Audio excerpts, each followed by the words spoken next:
नमस्कार मेरे प्यारे बच्चों, आपका स्वागत है हिंदी की कक्षा में। बच्चों, आज हम आपके लिए एक ऐसे महापुरुष की कहानी लेकर आए हैं जिसको आप पढ़कर और जब सुनेंगे आप उसे तो उसे आप अपने उसको सुन के ही आप आत्मविभोर हो जाएंगे और उसके द्वारा उस कहानी में कहे गए एक एक शब्दों को आप अपने जीवन में उतारने का प्रयास करेंगे। बच्चों, आज जैसा कि हमने आपसे कहा था कि आज हम आपको एक महापुरुष की कहानी बताएंगे, क्योंकि हमारे देश में कई महापुरुष हैं जिन्होंने बहुत सारे कार्य किए हैं और वो कार्य एक प्रसंग बन के हमारे प्रेरणा स्रोत बने हैं। आज हम उन्हीं महापुरुषों में से एक महापुरुष की कहानी आपको सुनाएंगे और जिससे आप सुनकर एक नई सीख प्राप्त करेंगे। चाहे कहानी हो या कविता, बच्चों ये हमारे जीवन का एक सार लेकर आती है, क्योंकि हमारी कहानी जितनी भी है ये हमारे जीवन से ही जुड़ी होती है और जब ये जुड़ी होती है तो हमारे जीवन को ही प्रदर्शित करती है। तो क्यों ना हम कहानी शुरू करने से पहले उन्हीं महापुरुषों से एक परिचय प्राप्त कर लिए। जी हाँ, हम आपसे पहले परिचय प्राप्त कराएंगे कुछ प्रश्न पूछकर। प्रश्न से आपको पता चल जाएगा कि वो दो महापुरुष कौन हैं जिनकी कहानी लेकर हम आपके सामने आए हैं। हमारा पहला प्रश्न है, ध्यान से सुनिएगा बच्चों, क्योंकि इन्हीं प्रश्नों में उन दो महापुरुषों के नाम छुपे हुए हैं और जो पाठ से संबंधित हैं। हमारा पहला प्रश्न है, करो या मरो यह नारा किसने दिया था? बताइए। बिल्कुल सही, महात्मा गांधी जी ने। महात्मा गांधी जी ने करो या मरो यह नारा दिया था। दूसरा प्रश्न, जय जवान जय किसान यह नारा किसने दिया था? आपके सामने प्रदर्शित हो रहा है ना, माननीय लाल बहादुर शास्त्री जी ने। बच्चों, एक और प्रश्न है, महात्मा गांधी जी और शास्त्री जी का जन्मदिन हम कब मनाते हैं? 2 अक्टूबर को। बिल्कुल सही। तो आपने उनको पहचान लिया होगा जिनसे हम आपका परिचय कराना चाहते थे। तो बच्चों, आपने देखा ना कि हमने किन दो महापुरुषों के नाम लिए हैं? महात्मा गांधी जी और माननीय लाल बहादुर शास्त्री जी। अब हम आपको एक चित्र दिखाते हैं, इस चित्र को देखिए, फिर हम आगे की बात करते हैं। आपने चित्र देखा ना बच्चों? चित्र में क्या देखा आपने कि महात्मा गांधी जी की तस्वीर है और लाल बहादुर शास्त्री जी की तस्वीर है। ठीक इसी तरह ही हम अपने विद्यालय में भी महात्मा गांधी जी की तस्वीर और लाल बहादुर शास्त्री जी की तस्वीर पर फूल मालाओं को अर्पण करके उनका जन्मदिन मनाते हैं। और जन्मदिन कैसे मनाते हैं हम लोग? कभी कभी निबंध प्रतियोगिता रखकर, कभी लेखन प्रतियोगिता, चित्रकला प्रतियोगिता या फिर गीत समूह ज्ञान का आयोजन करके। याद आ गया आपको? जैसा कि बच्चों आपने चित्र में देखा कि 2 अक्टूबर को महात्मा गांधी जी, श्री मोहनदास करमचंद गांधी जी और हमारे देश के पूर्व प्रधानमंत्री श्री लाल बहादुर शास्त्री जी का जन्मदिन मनाया जाता है। आपको पता है बच्चों, हमारे बापूजी और शास्त्री जी ने देश के लिए बहुत कार्य किए हैं और उनके द्वारा किए गए कार्य व कर्म हमें एक नई सीख देते हैं। हमारे देश में जितने भी महापुरुष हैं उनके कार्यों को हम एक प्रेरणा स्रोत मानते हैं, क्योंकि इनके जीवन का एक एक प्रसंग हमें आगे जीने की राह सिखाता है। तो बच्चों, आज हम आपके लिए एक ऐसा ही प्रसंग लेकर आए हैं जो है हमारे बापू महात्मा गांधी जी से संबंधित है। तो आज हम आपको पाठ 13 सीख का वाचन कराएंगे और कहानी भी सुनाएंगे। चलिए सब मिलकर कहानी सुनते हैं और कहानी की क्या सीख है उसको समझते हैं। लेकिन पाठ वाचन करने से पहले हम आपको पाठ में आए हुए कुछ कठिन शब्दों से परिचय कराना चाहते हैं, कि जिससे जब हम पाठ का वाचन करें तो आप कहानी को बहुत ही अच्छे से समझ पाएं। उन कठिन शब्दों का अर्थ आपको ज्ञात रहे, आप उससे परिचय प्राप्त कर चुके हैं, तो आप अच्छे से भलीभांति से कहानी के सार को समझ सकते हैं। तो बच्चों, सबसे पहले हम आपको कठिन शब्दों से परिचय करा देते हैं। जैसा कि आप देख रहे हैं कि हमने आपके पाठ से कुछ परिचय लिए, कुछ कठिन शब्द लिए हैं जिनसे आपका परिचय कराना है। पहला शब्द है स्कूल। स्कूल का अर्थ है विद्यालय। भोजन, भोजन का अर्थ है खाना। भलाई, भलाई का अर्थ है भला करना। कुशल, अच्छा, निपुण।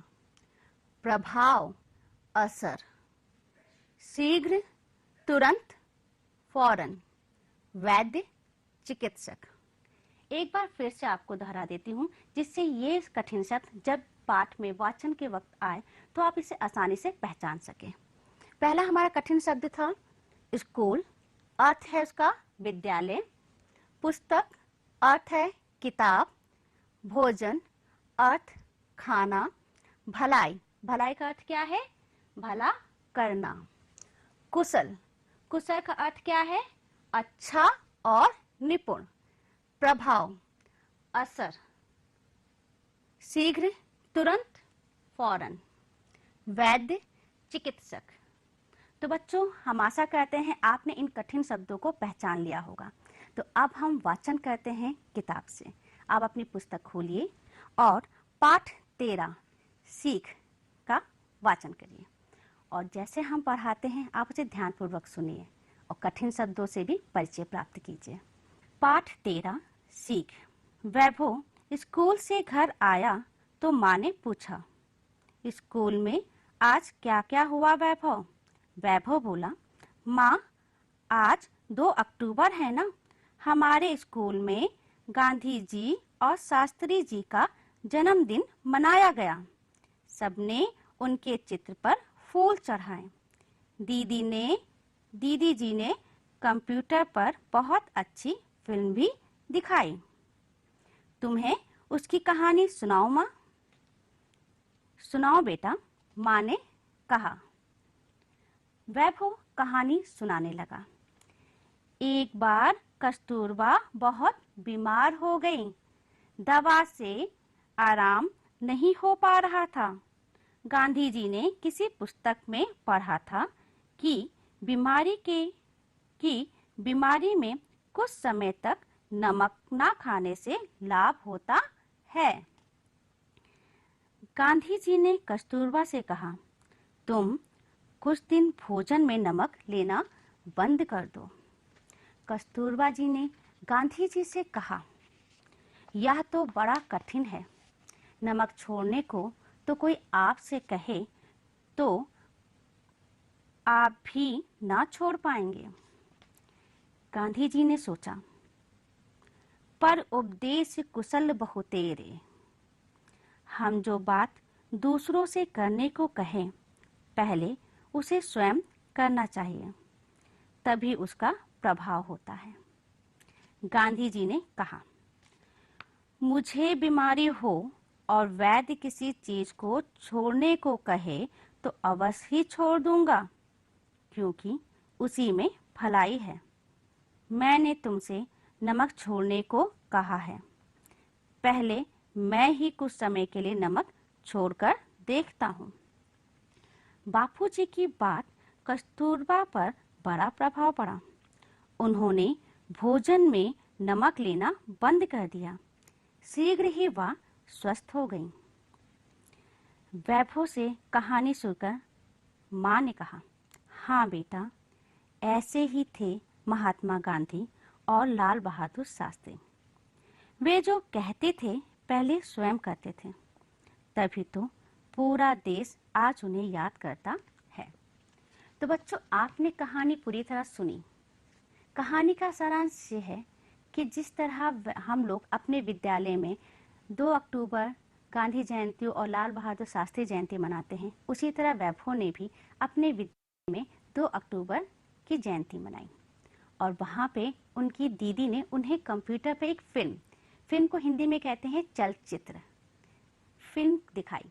और वो फिल्म किसकी थी? महात्मा गांधी जी की। जब बच्चे कोई फिल्म देखते हैं तो वो उनके दिमाग में छप जाता है। वैभव जैसे ही घर लौटा, उससे माँ ने पूछा कि बेटा आज स्कूल में क्या क्या हुआ? तो वैभव ने स्कूल की सारी क्रियाकलाप माँ को बताया और कहा कि माँ, जो आज दीदी ने हमें कहानी सुनाई है या दिखाई है, क्या मैं उसको आपको सुनाऊं? तो माँ ने कहा, हाँ बेटा, सुनाइए। तो वैभव ने कहानी सुनाना शुरू किया। वैभव ने बताया कि एक बार कस्तूरबा महात्मा गांधी जी की पत्नी, वो बहुत बीमार हो गई थी। दवाई लेने पर भी उन्हें कोई आराम नहीं मिल रहा था। तो कहीं किसी पुस्तक में गांधी जी ने पढ़ा था कि अगर बीमारी में कुछ समय के लिए अगर हम नमक खाना बंद कर दे तो बीमारी जल्दी ठीक हो जाती है और दवाई असर भी करता है। तो यही सोचकर गांधी जी ने अपनी पत्नी कस्तूरबा जी से कहा कि तुम कुछ दिनों के लिए भोजन में नमक लेना बंद कर दो। लेकिन किसी को कोई बात कहते हैं तो तुरंत नहीं मानता है ना। तो वैसे ही कस्तूरबा जी ने भी गांधी जी से कहा, यह तो बहुत कठिन है, कोई आपसे नमक छोड़ने को कहे तो क्या आप नमक छोड़ पाएंगे? यह सोचकर गांधी जी को लगा कि बात तो बिल्कुल सही है कि पर उपदेश कुशल बहु दे दें। दूसरों को कुछ कहने से पहले वह कार्य स्वयं करना चाहिए, तभी उसका प्रभाव बहुत जल्द पड़ेगा। फिर यही सोचकर उन्होंने कस्तूरबा जी से कहा, ऐसा है, अगर मैं बीमार होता और वैद्य का अर्थ क्या बताया था? चिकित्सक। अगर चिकित्सक हमसे कहते कि आप ही नमक छोड़ दीजिए या कोई भी वस्तु छोड़ने को कहते तो हम तुरंत उसे छोड़ देते क्योंकि मुझे स्वस्थ होना है। लेकिन अगर तुम्हें ऐसा लग रहा है कि मैं नमक नहीं छोड़ पाऊंगा तो मैंने तुमसे नमक छोड़ने को कहा है तो उससे पहले मैं कुछ समय के लिए नमक छोड़ देता हूँ। यह सुनकर कस्तूरबा जी बड़ी अचंभित हुई। उनको लगा कि बीमार मैं हूँ और नमक गांधी जी छोड़ रहे हैं। तो ये बात उनको बहुत प्रभावित किया। इन बातों ने उन्होंने भी भोजन में नमक लेना बंद कर दिया। इसका ये असर हुआ कि वह शीघ्र ही स्वस्थ हो गई। जब ये कहानी खत्म हुई तो वैभव की माताजी ने कहा कि यह बात सच है कि हमारे भारत के जितने भी महापुरुष हैं, वो महात्मा गांधी जी हो या लाल बहादुर शास्त्री जी, वो ऐसे महापुरुष हैं, वह कार्य जो कहते हैं पहले वह स्वयं करते हैं और यही सच्चाई है। तभी आज दुनिया में इनको अभी तक याद किया जाता है। बच्चों, ये है कहानी का सारांश। तो आपने सीख क्या प्राप्त की कि दूसरों से कोई कार्य करवाने से पहले स्वयं वो कार्य करना चाहिए। जैसे हम आपको पढ़ाते हैं उससे पहले हम स्वयं पढ़ते हैं, तभी तो हम आपको पढ़ा पाएंगे, हम एक एक बातें आपके सामने रख पाएंगे, है ना बच्चों। अब हम आगे बढ़ते हैं। जैसे कि हमने आपको पहले कठिन शब्दों से परिचय करा दिया था, तो अब हम आपको उन्हीं कठिन शब्दों का वाक्य प्रयोग बना के दिखाते हैं, क्योंकि एक शब्द किस तरह से एक सार्थक वाक्य बनता है ये आप पहचान लीजिए। जैसे कि आपने देखा था पहले कि हमारे कठिन शब्द कौन कौन से थे? स्कूल, पुस्तक, भोजन, कुशल, प्रभाव, वैद्य, शीघ्र, भलाई। अब इन्हीं कठिन शब्दों के हम आपको वाक्य प्रयोग बताते हैं। हो सके तो बच्चों आप अपनी कॉपी और पेंसिल तैयार रखिए और इसे लिखने का भी प्रयास कीजिए, क्योंकि बहुत अच्छे हैं। अगर हम ज़्यादा से ज़्यादा शब्दों को लिखते हैं तो उससे हमारे शब्द भंडार में वृद्धि होती है। समझ में आ गया? चलिए बच्चों, पहले हम शब्द का वाक्य प्रयोग आपको बताते हैं। स्कूल, मुझे स्कूल जाना अच्छा लगता है। अच्छा लगता है ना स्कूल जाना आपको भी? दूसरा शब्द है पुस्तक।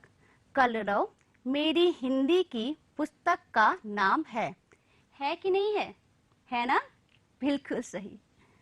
भोजन, हमें संतुलित भोजन करना चाहिए। ये तो बिल्कुल सही है कि हमें संतुलित भोजन करना चाहिए, क्योंकि एक भी अगर किसी विटामिन की या किसी भी गुण की कमी हो गई तो हम बीमार पड़ सकते हैं। और इस वक्त तो बिल्कुल भी बीमार नहीं पड़ना है, क्योंकि मौसम के बदलाव में हम लोग बीमार पड़ जाते हैं।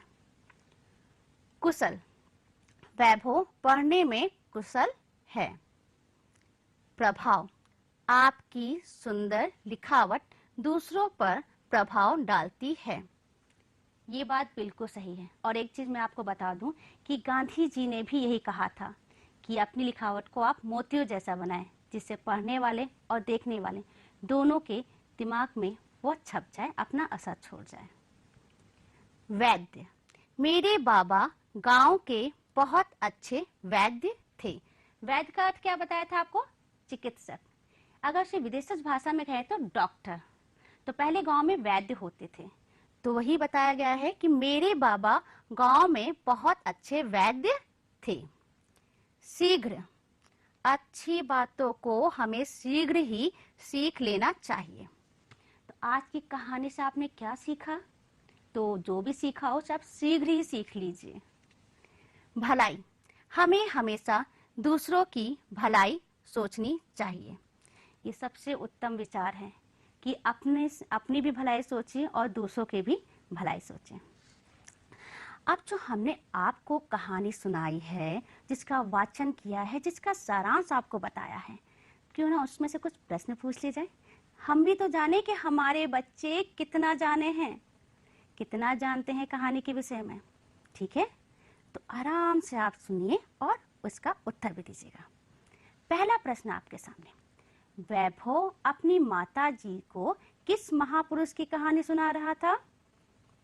महात्मा गांधी जी की। बिल्कुल सही। दूसरा प्रश्न, कौन बीमार हो गया था? महात्मा गांधी जी की पत्नी श्रीमती कस्तूरबा गांधी जी। जैसे हमने आपको सारांश में बताया था, कस्तूरबा जी किसकी पत्नी थी? महात्मा गांधी जी की। प्रश्न तीसरा, गांधी जी ने कस्तूरबा जी से क्या छोड़ने को कहा? उत्तर क्या है? नमक छोड़ने को कहा था ना उन्होंने। सर्वप्रथम भोजन में नमक लेना किसने बंद कर दिया था? कस्तूरबा जी ने? नहीं, स्वयं महात्मा गांधी जी ने। मैं जानती हूँ आप हमारे एक एक सवालों के जवाब, प्रश्नों के जवाब बहुत अच्छे से दे रहे हैं और ये हमें जान के बहुत अच्छा लग रहा है, क्योंकि इससे ये पता चलता है कि आपने कहानी को बहुत ध्यान से सुना, समझा, उसे आत्मसात किया, उसे आपने पहचाना। अब हम आपके सामने लेकर आते हैं कि हमने इस पाठ से, कहानी से क्या सीखा। जैसा कि हमने आपसे पहले भी कहा था कि हमारे भारत देश के महापुरुषों या किसी भी देश के महापुरुषों, उनके जीवन से जुड़े प्रेरक प्रसंग हमें सदा एक नई सीख देते हैं। जैसा कि हमने सीखा कि सदैव दूसरों की भलाई सोचनी चाहिए, जैसे कि महात्मा गांधी जी ने किया था। अपनी पत्नी की भलाई के लिए उन्होंने नमक छोड़ा और अपने प्रिय सदस्य के सुख और दुख में साथ देना चाहिए। ये बहुत इंपॉर्टेंट है बेटा, क्योंकि परिवार हमारे लिए बहुत महत्वपूर्ण है। परिवार के सदस्य हमारे लिए एक एक स्तंभ के बराबर हैं और उसी से ही घर बनता है। जिस प्रकार हमारे बापूजी ने अपनी पत्नी कस्तूरबा गांधी जी को स्वस्थ करने के लिए उनका साथ दिया, कुछ समय के लिए नमक छोड़कर दिया था ना उन्होंने, क्योंकि उनके भी परिवार कस्तूरबा गांधी जी थी और कोई भी नहीं चाहता कि हमारे प्रिय सदस्य को कभी भी कोई भी बीमारी हो या अस्वस्थ रहे। उसको स्वस्थ रखने के लिए वो एड़ी चोटी लगा देता है। तो हम लोग को भी यही सीख अपनानी है कि हमें जो है अपने प्रिय सदस्य के लिए एड़ी चोटी कर देनी है। अगर वो बीमार पड़ता है या उसे कोई दुख है तो उसके दुख में हम दुखी हो, उसके सुख में हम सुखी हो। यही पहला कदम होता है परिवार का। क्योंकि महात्मा गांधी जी ने नमक क्यों छोड़ा था? क्योंकि वो जो कहते हैं पहले स्वयं कहते हैं, और यही विचार हमारे लाल बहादुर शास्त्री जी का है। बच्चों, जब आप आगे की कक्षा में आप पहुंचेंगे तो वहां पे आपको लाल बहादुर शास्त्री जी, चंद्रशेखर आजाद, सुभाष चंद्र बोस, ऐसे अनेक महापुरुषों के बारे में आपको जानकारी प्राप्त होगी और तब आप जानेंगे हमारे महापुरुषों ने अपने जीवन में कितने कर्म किए, कितने नए नए कार्य किए हैं, वो भी हमारे जीवन को एक प्रेरणादायी बनाने के लिए। अब बच्चों, हमारा आता है भाषा कौशल। आज हम भाषा कौशल में आपको संज्ञा की परिभाषा से परिचय कराएंगे। संज्ञा की परिभाषा क्या है? किसी व्यक्ति, वस्तु, जानवर या स्थान के नाम को संज्ञा कहते हैं। आप लोगों को पता होगा, क्योंकि किसी व्यक्ति, वस्तु या जानवर या स्थान के नाम को संज्ञा कहते हैं। एक बार पुनः स्मरण कर लीजिए। व्यक्ति जैसे राधा, मोहन, अब्दुल आदि। प्राणी या जानवर, कबूतर, गाय, बकरी आदि। वस्तु जिसे हम निर्जीव कहते हैं, जिसमें जान नहीं होता है। कलम, लड्डू, गिलास आदि। क्या कलम में कोई जान होती है? नहीं। लड्डू में बिल्कुल नहीं, वो अपने आप चल सकता है? नहीं चल सकता है। तो निर्जीव ही वस्तु होते हैं कमल, लड्डू, गिलास आदि। स्थान जहाँ पे हम रहते हैं, हम कहाँ रहते हैं? लखनऊ में, या कोई कानपुर में रहता है, कोई दिल्ली में रहता है, तो ये स्थानों के नाम भी संज्ञा ही कहलाते हैं। बच्चों, इसको बहुत ही ध्यानपूर्वक आप पढ़ें, समझें, हो सके तो अपनी अभ्यास पुस्तिका में लिख भी लें, क्योंकि इसके आगे आपको इसी ही संज्ञा से संबंधित एक प्रश्न पूछा जाएगा, जिसका उत्तर आपको स्वयं करना है। अब हम बढ़ते हैं आगे, आपको वचनों के बारे में समझाते हैं कि हमारे हिंदी भाषा में वचन कितने प्रकार के होते हैं। बच्चों, वचन दो प्रकार के होते हैं, एक वचन और बहुवचन। एक वचन क्या होता है? एक वचन वह शब्द जिससे एक वस्तु का बोध होता है। कितने वस्तु का? एक वस्तु का बोध होता है, उसे एक वचन कहते हैं। और बहुवचन वह शब्द जिससे एक से अधिक अनेक, एक वचन में एक और एक से अधिक अनेक वस्तुओं का बोध होता है, उसे बहुवचन कहते हैं। जैसे हमारे हाथ में ही है, ये क्या है? उंगली। एक है तो उंगली, पांचों अगर आ गई तो उंगलियां, है कि नहीं? यही बहुवचन है। एक उंगली, पांच है तो उंगलियां। अब इसी का उदाहरण आप देख लीजिए। एक वचन बहुवचन आपके सामने है, और मैं बार बार आपसे कह रही हूं कि इसे आप उतारने का प्रयास जरूर कीजिए, बहुत ही लाभदायी है आपके लिए। एक वचन है कहानी, बहुवचन कहानियां। पुस्तक, पुस्तकें, एक पुस्तक है, पुस्तकें बहुत सारी पुस्तकें। घड़ी, घड़ियां। गेंद, और यहां पे आएगा गेंदे। दा में भी एक बिंदी लगेगी, दा में एक ही मात्रा और अनुस्वार की बिंदी लगेगी, गेंदे।